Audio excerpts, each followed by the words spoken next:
Hi, how are you doing? I'm Fernando. Welcome to Host2B Academy. Today I'll show you how to make product titles bold in Shopify. First, access the Shopify dashboard. On the left, click Online Store. The Themes page opens. Find your theme. Click the three-dot button. A menu appears. Select Edit Code. This opens your theme's file page. In Filter Files, search for Base CSS. You'll see a file named Base CSS. Click it to open your store's style script. This contains all your store's appearance code. We'll scroll to the bottom of this script. Just go all the way down. At the end, you'll see a blank line.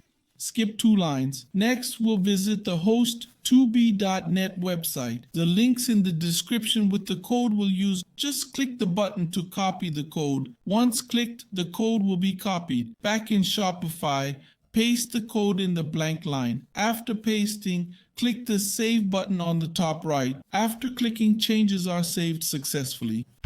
Now on any product page, the title will be bold. The setup is now complete. Hope this video helped. Bye.